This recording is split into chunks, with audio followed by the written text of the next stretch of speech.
बोलो जयकारा बोल मेरे श्री गुरु महाराज की जय। जय सच्चिदानंद। सभी गुरुमुख प्रेमियों से श्री पंचम पातशाही गुरु महाराज जी की लीला श्रवण करेंगे।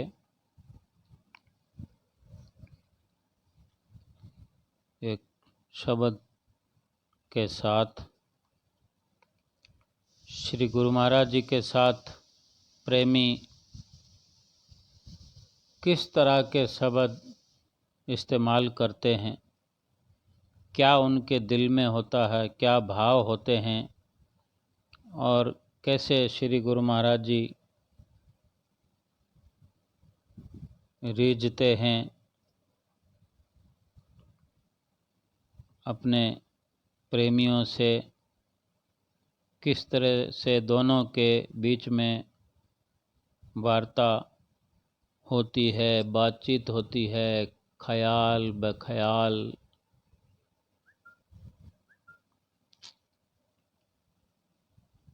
खामोश किस लिए हो, इतना बता तो दो,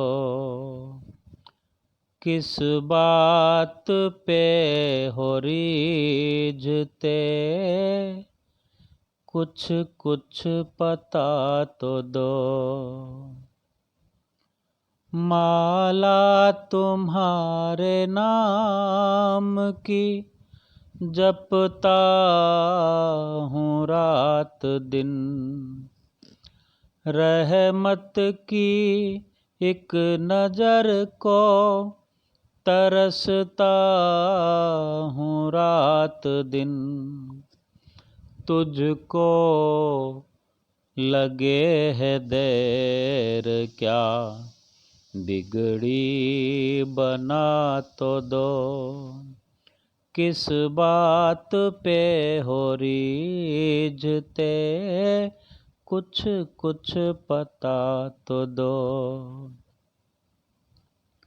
हृदय की कोठरी में तुझे बंद कर लिया, बेशक बड़ी खता हुई, अपराधी मैं हुआ। मुझे दिल में कैद कीजिए, इतनी सजा तो दो, किस बात पे हो रीझते, कुछ कुछ पता तो दो। खामोश किस लिए हो। प्रेमी गुरुमुख अपने श्री गुरु महाराज जी से लगातार संपर्क में रहते हैं, अपने भावों से, अपने ख्यालों से, खुली आँखों से, बंद आँखों से, अपने विचारों से।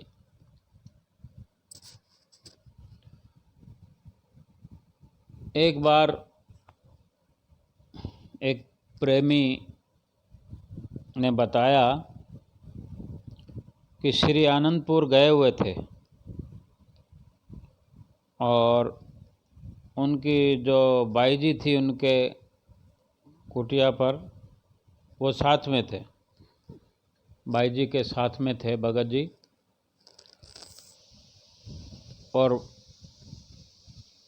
उस वक़्त ये चर्चा थी बाई जी के साथ की, और पहले भी कई बार ये चर्चा होती थी कि कभी श्री गुरु महाराज जी के दर्शनों के लिए बेंगलोर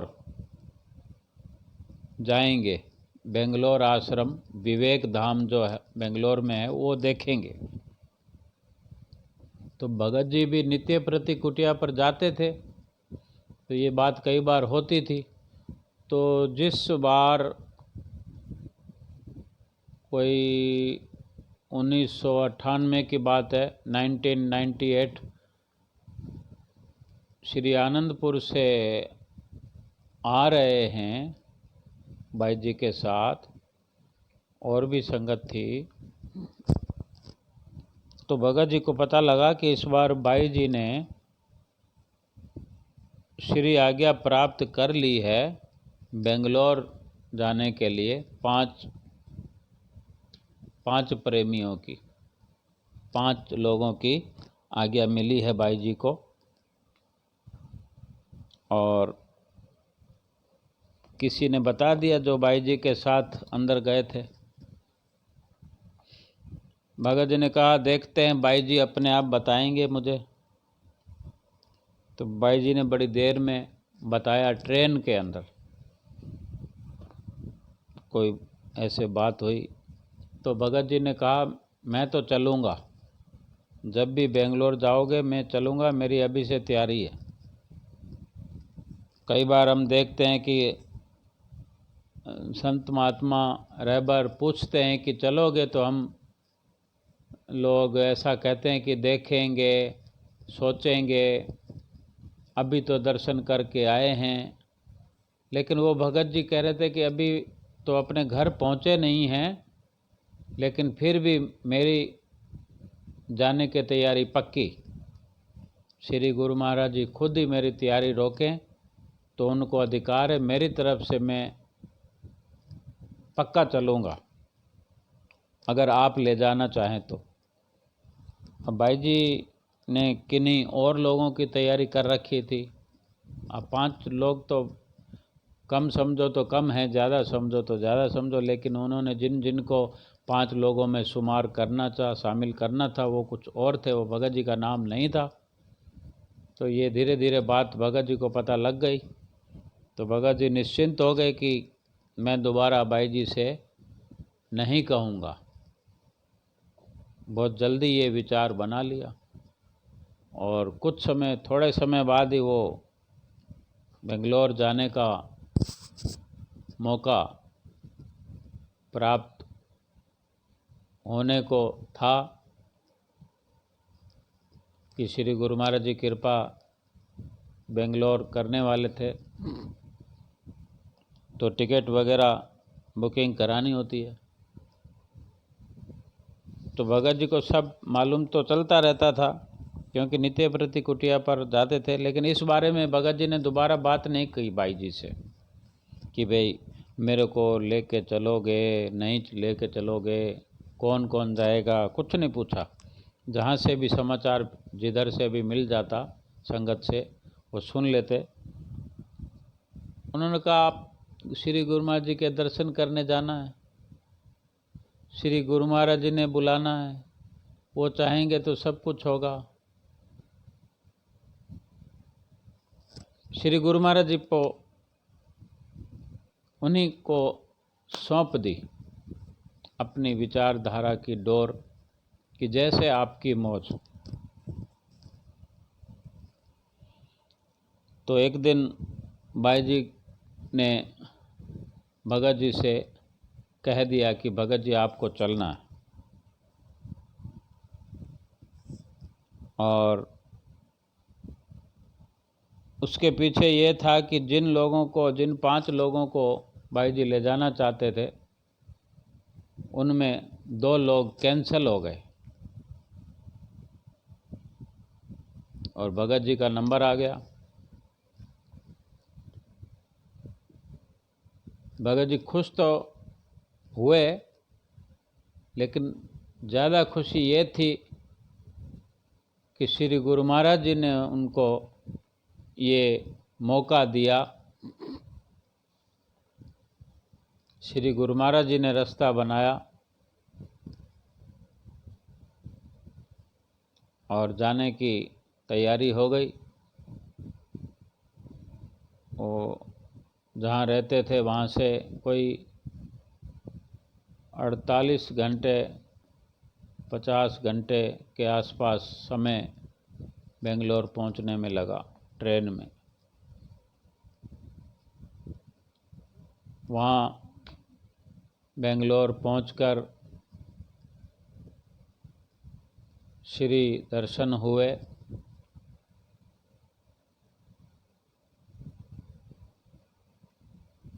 बड़ा आनंद आया भगत जी को। सबसे खास बात क्या होती है कि हमारी कुछ विचारधारा होती है, वो विचारधारा के अनुसार कोई काम होता है, उसमें ज़्यादा मज़ा आता है, क्योंकि हमने कुछ अपने विचार बना लिए होते हैं। जैसे भगत जी ने सोचा बेंगलोर में दर्शन करने, तो बेंगलोर की आज्ञा मिल गई और श्री गुरु महाराज जी की गुप्त आज्ञा का भी नज़ारा भगत जी ने देखा। क्योंकि विरोधाभास हो रहा था, फिर भी श्री गुरु महाराज जी ने कृपा करके 2 लोगों को कैंसिल कर दिया। उसमें भगत जी का नंबर अपने आप आ गया, कोई ज़्यादा कहने की भी ज़रूरत नहीं पड़ी। श्री गुरु महाराज जी ने अच्छा मौका दिया तो मन खुश था। और छोटे स्थान पर दर्शन करने के लिए नज़दीकी कुछ अधिक होती है। जो भी हो, दर्शन कर रहे हैं। और वहाँ पर 4-5 दिन का श्री गुरु महाराज जी का प्रोग्राम रहता ही है बेंगलोर का, कि एक दिन श्री गुरु महाराज जी आते हैं, शाम के वक्त आते हैं, एक दिन वो हो गया, 3 दिन और लगा लो, 5वें दिन जब उनकी वापसी होती है तो उसको भी गिन के 5 दिन हो गए। अगर सुबह श्री आरती में दर्शन देकर श्री गुरु महाराज जी ने कृपा कर ली तो भी 5 दिन तो हो गए ना, 5वें दिन दर्शन हो गए। तो ऐसा कुछ रहता है। वो भगत जी बता रहे थे सारा कुछ, उन्होंने जो देखा, उन्होंने वो किस्सा बताया। तो वहाँ पर उन्होंने एक और विशेष चीज़ देखी कि वहाँ से उनको आश्रम से चलकर एक श्री गुरु महाराज जी की स्कूल है, स्कूल बना हुआ है। वहाँ एक भगत जी हैं, श्री गुरु महाराज जी के प्रेमी,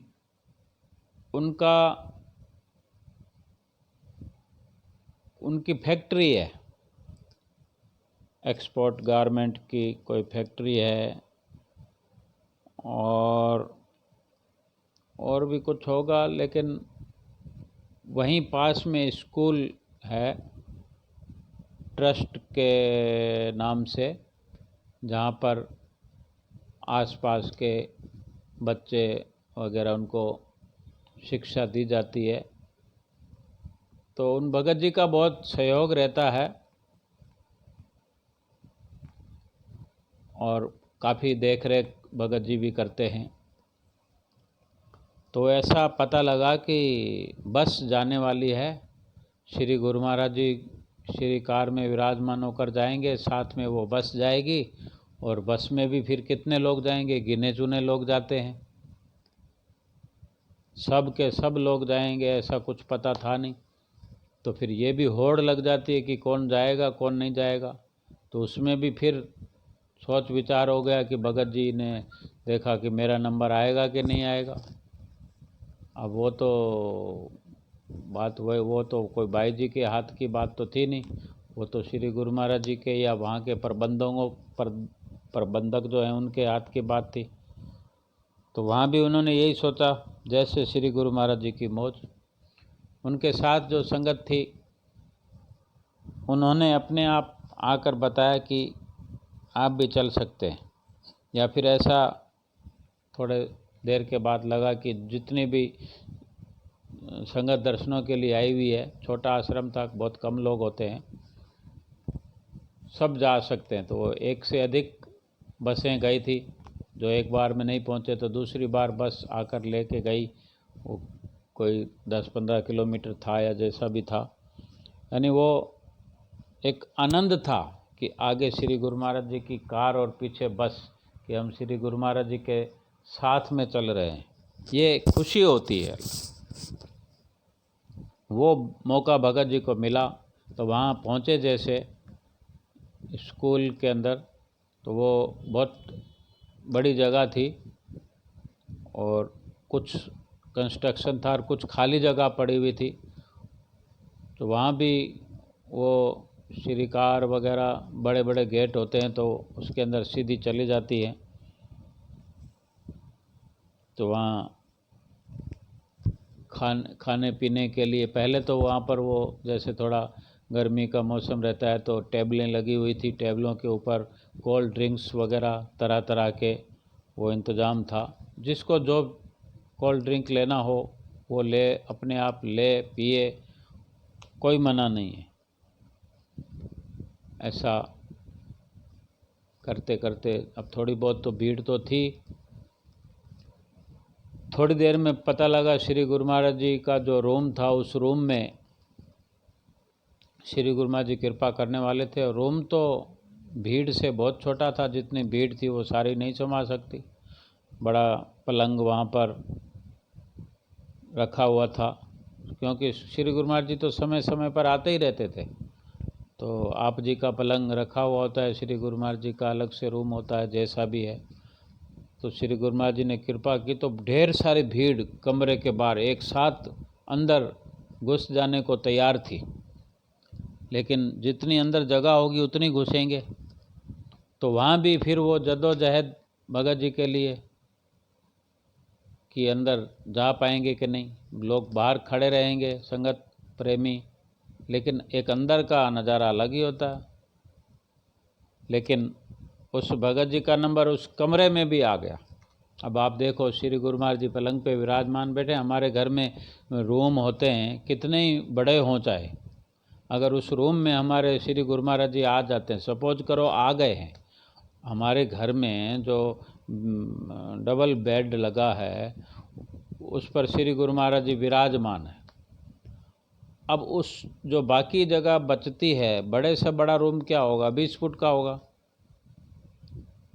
18-20 फुट से बड़ा रूम तो वो था नहीं। ऐसा हम मान लेते हैं कि हमारे घर में अगर 18-20 फुट का हो तो उसमें कितने लोग आएंगे। नीचे दरी बिछी हुई है तो कितने लोग बैठ सकते हैं एक पलंग के पास। पलंग अगर 6x6 का नहीं होगा, 6x4 का कर लो, 6x6 का भी हो तो क्या फ़र्क पड़ता है। बाकी कितने के लोग आएंगे, बस इतने ही लोग अंदर आराम से एक दूसरे से सट कर बैठ गए। अब देखो, हम खुद अंदाज़ा लगाएं कि उस वक़्त 20-22 साल पहले श्री गुरु महाराज जी के दर्शन करते थे या जिन गुरुमुख प्रेमियों ने किए हैं, कैसा नूरानी उनका तेज पंचम पातशाही गुरु महाराज जी का, कैसे सुंदर छवि निहारते ही हमें, दर्शन करते ही जैसे मन झूमने लगता था, नाचने लगता था। वो दृश्य भगत जी ने बताया। दर्शन तो हम सभी ने किए हैं ना, लेकिन ये एक लीला प्रेमी बता रहा है, भगत जी बता रहे हैं। हमको ये देखना है कि उसकी जो खुशी है वो आज हमको आपस में बांटने के लिए मिल रही है। श्री गुरु महाराज जी की ये लीला के माध्यम से श्री गुरु महाराज जी की याद करने के लिए, हम अपने विचारों को बांटने के लिए, श्री गुरु महाराज जी तक पहुंचने के लिए ये जरिया है।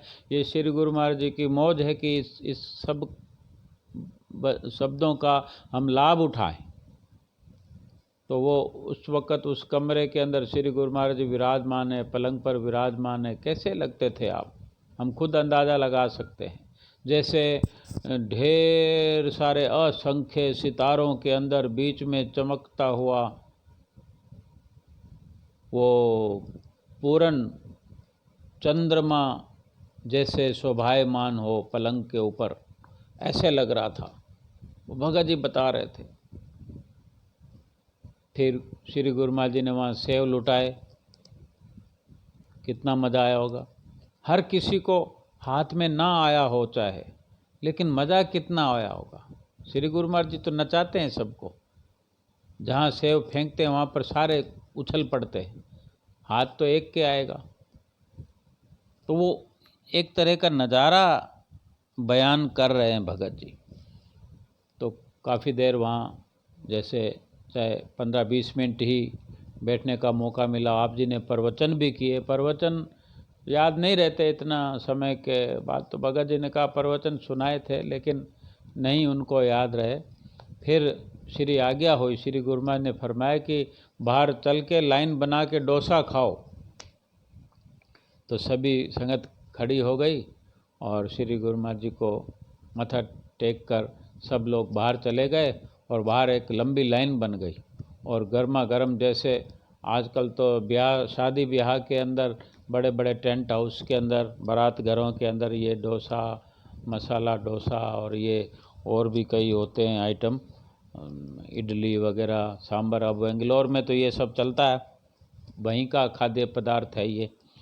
तो वहाँ पर लाइन लगी और वो बनाने वाले वो स्टॉल लगा के खड़े हुए हैं, सब प्रेमी खड़े हैं अपनी अपनी प्लेटें लेकर, और सबको मिल रहा है खा, खुला टाइम, सब आराम से खा पी पर जैसे कोई कहीं शादी में गए हों। भाई हमारे प्रभु साक्षात परमेश्वर हैं, हम जिनके साथ में हैं, एक बारात ही है। हम श्री गुरु महाराज जी के साथ अगर कहीं भी खड़े हो जाएं, भगवान के साथ हम चल रहे हैं, हम वानर सेना हैं, ग्वाल बाल हैं, जैसे समझा जाए। श्री गुरु महाराज जी को प्रसन्नता होती थी अपने ग्वाल बालों को खिला खिला कर, लीला करके, लुटा कर। ऐसी व्यवस्थाएं श्री गुरु महाराज जी जहाँ भी जाते हैं आज भी होती है।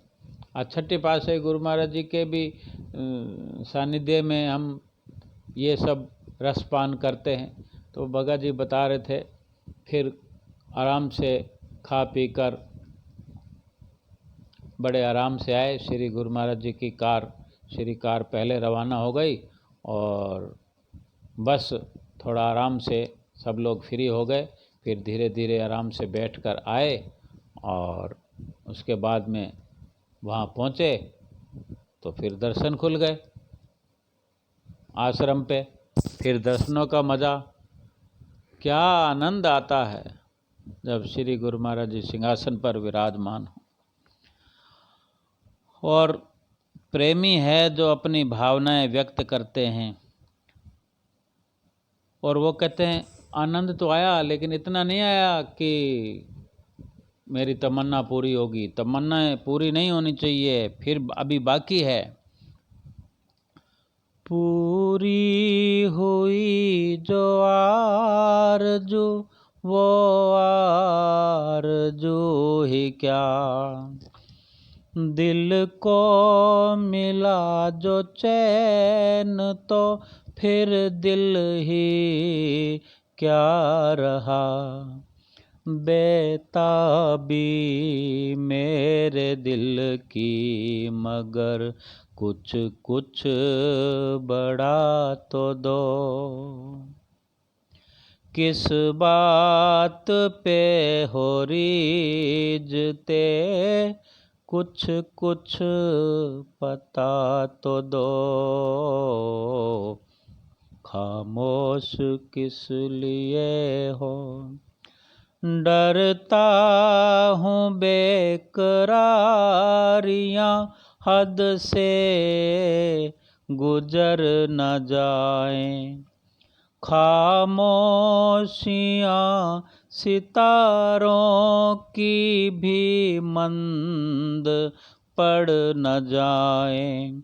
भड़का के आग इश्क की दिल को जला तो दो। भड़का के आग इश्क की मेरे दिल को जला तो दो। किस बात पे हो रीझते कुछ कुछ पता तो दो। खामोश किस लिए हो। बोल जयकारा बोल मेरे श्री गुरु महाराज की जय।